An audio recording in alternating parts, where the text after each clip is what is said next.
Live 24/7. This is AGT Live 24/7.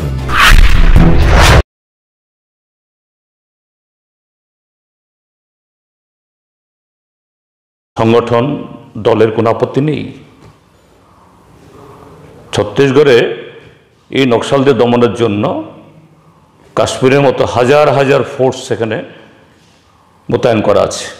আমি MP থাকার সময় এরকম একটা ঘটনা ঘটেছিল, আমি দেখতে গিয়েছিলাম এই বাস্তার এলাকাতে, নারায়ণপুর, জগদালপুর, এসব জায়গায় গিয়েছিলাম কদিন আগে। সেখানে 27 জন সিআরপি, না 27 জন না, প্রায় 60 জন সিআরপিএফকে মেরে ফেলেছিল। এরকম জঘন্য ঘটনা ঘটেছিল। তো সেখানে যেরকমভাবে প্রস্তুতি দেখেছি, সন্ত্রাসবাদী মোকাবেলায় ত্রিপুরা রাজ্যেও আমাদের অভিজ্ঞতা আছে। এখানে সিআরপিএফ, বিএসএফ, পুলিশকে যে ধরনের এই কি বলে প্রতিরক্ষার সারণ্য দিতে পেরেছি, ওখানে তার থেকে 50 গুণ বেশি খরচও করেছে সরকার। আমাদের কোনো আপত্তি নেই তো। কিন্তু সন্ত্রাসবাদ দমনে আমাদের দেশে যে দলের সরকারই হোক, আমরা কি পদক্ষেপ নিয়ে থাকি? যদি স্বাভাবিক জীবনে ফিরে না আসে, অস্ত্র সমর্পণ না করে, ভারতীয় গণতন্ত্র সংবিধানকে যদি মেনে না চলে অভিযান চালাও, এতে কোনো টলারেন্স, কোনো ধরনের যে কম্প্রোমাইজ নেই। কিন্তু স্বাভাবিক জীবনে ফিরে আসতে চাইলে আলোচনা করো। তাই তো হচ্ছে নাগাল্যান্ডে যে এই ফ্রেমওয়ার্ক এগ্রিমেন্ট হলো এনএসসিএনের সাথে আমাদের মাননীয় প্রধানমন্ত্রী নরেন্দ্র মোদী। তো এখানে কেন তোমরা ছত্তিশগড় নীতি প্রয়োগ করছো না? এই যে ইয়েতে মণিপুরে বীরেন সিংয়ের সরকারের পতন ঘটলো কেন? এই উগ্রবাদীদের হাত ধরেই তো বিজেপি পরপর দুবার ক্ষমতায় এসেছিল, বীরেন সিং মুখ্যমন্ত্রী হয়েছে। এখানেও একই গল্প, একই ঘটনা। দত্তকে বোতল থেকে বের করে দিয়েছে, দত্ত এখন বোতলে ঢুকতে চায় না।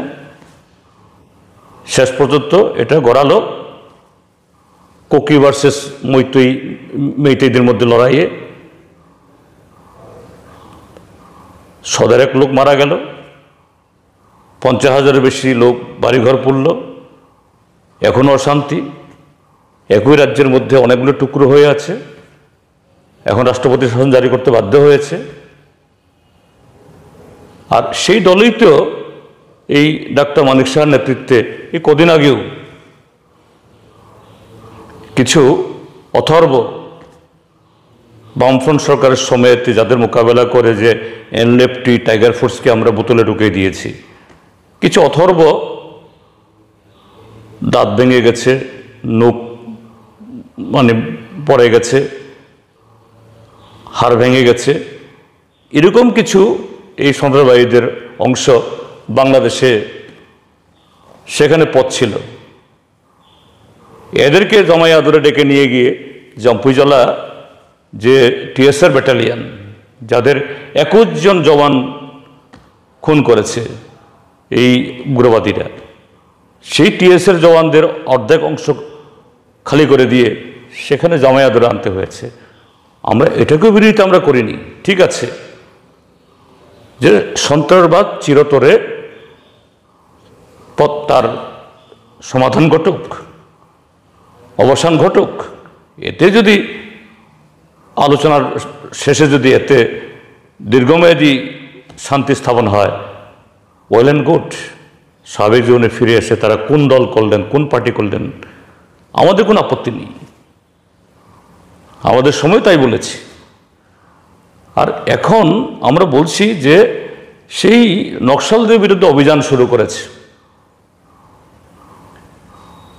প্রথম পর্বে প্রায় 200 নকশাল খতম হয়েছে।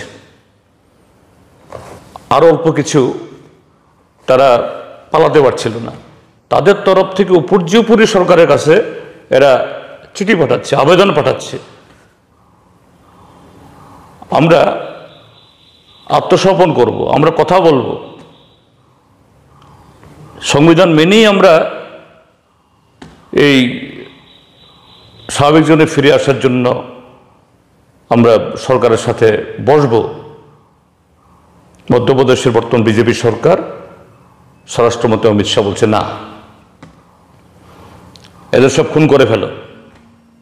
তো এটা তো আমাদের দেশের যে এই প্রচলিত নীতি নয়।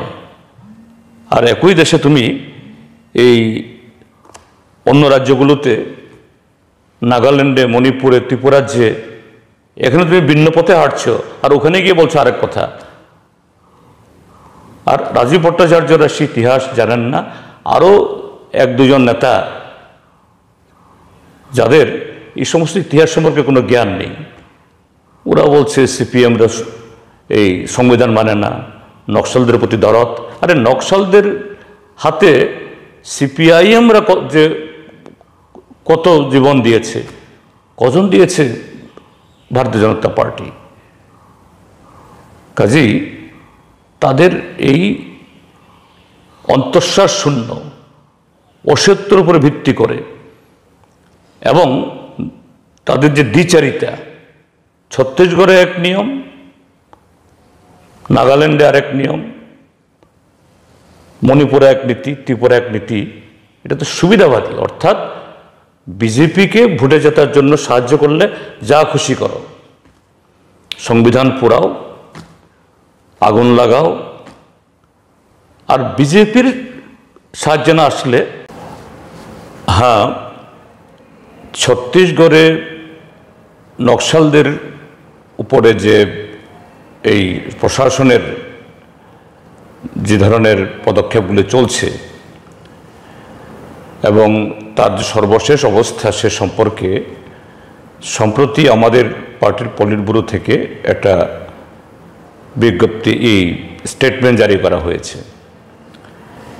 এটা নিয়ে সর্বভারতীয় ক্ষেত্রেতে কোনো প্রতিক্রিয়া শাসক দলের তরফ থেকে বা সরকারের তরফ থেকে না থাকলেও দেখা যাচ্ছে ত্রিপুরাজ্যের শাসক জোটের কয়েকজন নেতা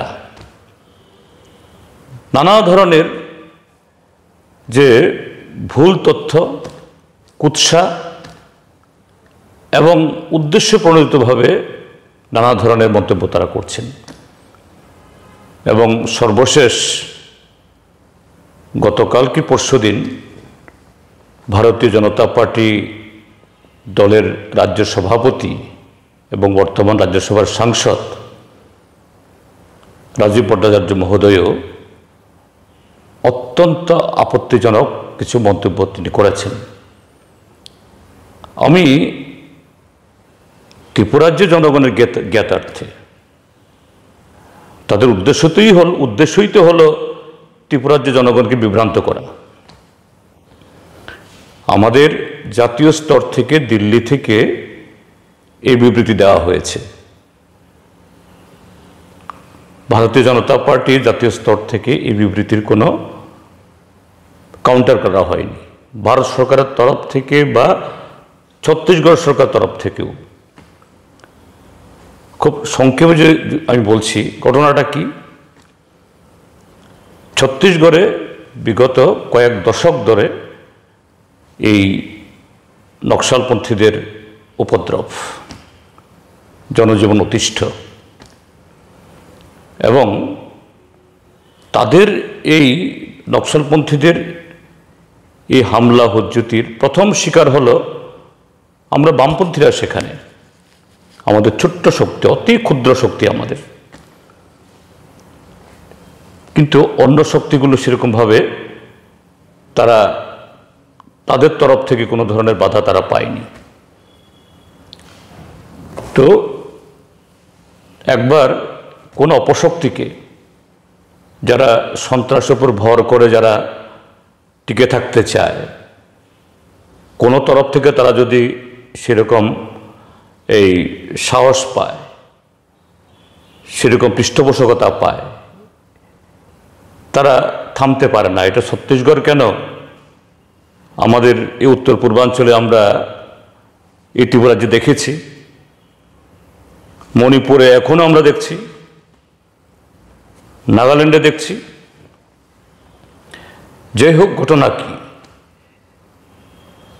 যে ভারতীয় জনতা পার্টি দলের নেতৃত্ব এখন সাধু সাজছেন। আমি একটা ঘটনা বলি, সম্ভবত 2001 কি 2 ইংরাজি,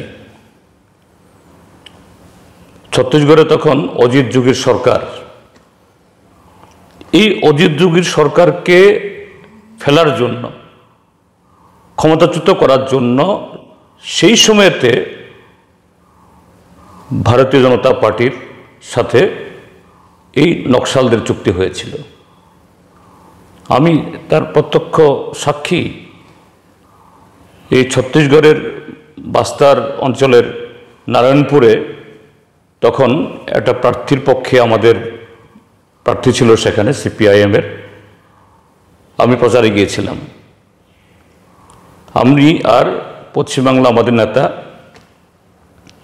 এই রবীন দেব তখন পশ্চিমবাংলার বিধানসভার মুখ্য সচেতক। আমরা দুজনে নারায়ণপুর থানার পাশেই একটা এই সরকারি গেস্ট হাউসে আমরা আছি। হঠাৎ রাত্রিবেলা এসে আমাদের ঘরে কড়া নাড়ল, বলছে আপনার প্রচারে যাবেন না, প্রচারে গেলে কিন্তু অসুবিধা হবে। ভাই তোমরা কারা? বলছে আমরা নকশাল, কংগ্রেসকে এবার হারাতে হবে এবং বিজেপিকে আনতে হবে। আমরা বলছি তোমরা তো নিজেদেরকে দাবি করো বামপন্থী, কেন তোমরা বিজেপিকে আনবে, একটা সাম্প্রদায়িক দলকে?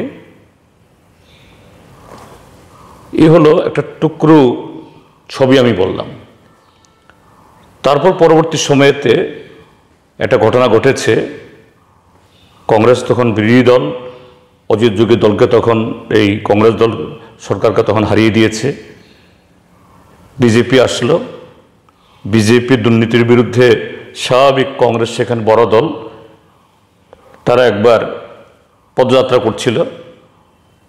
এই কংগ্রেস দলের এন্টায়ার নেতৃত্বকে এই নকশালরা গুলি করে মেরে ফেলে, প্রায় ডজন খানেক, একদম শীর্ষস্তরের নেতৃত্ব।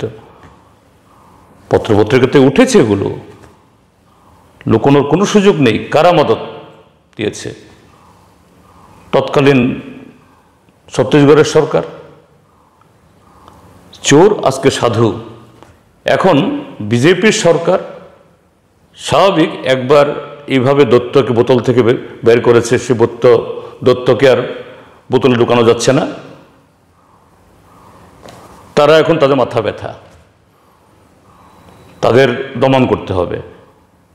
নকশালপন্থী, উগ্রপন্থী, সন্ত্রাসবাদীতে দমন করার প্রশ্নে সিপিআইএম কেন, কোনো দেশপ্রেমিক গণতান্ত্রিক ব্যক্তি বা না আসলে এটা চলবে না।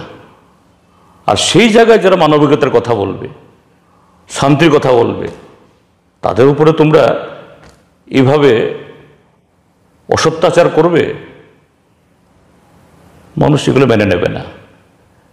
কাজেই রাজীব ভট্টাচার্য এবং আরও কয়েকজনের বক্তব্য শুনে ইতিমধ্যে আমাদের পার্টির তরফ থেকে, সেন্ট্রাল কমিটি বা রাজ্য কমিটি থেকে আমরা বলেছি, আমি আবার বলতে বাধ্য হলাম, ত্রিপুরাজ্যের মানুষ কেউ এই রাজনৈতিক ভণ্ডদের, তারা রাষ্ট্রবাদের কথা বলে, দেশপ্রেমের কথা বলে, ইতিহাস সবাই জানে।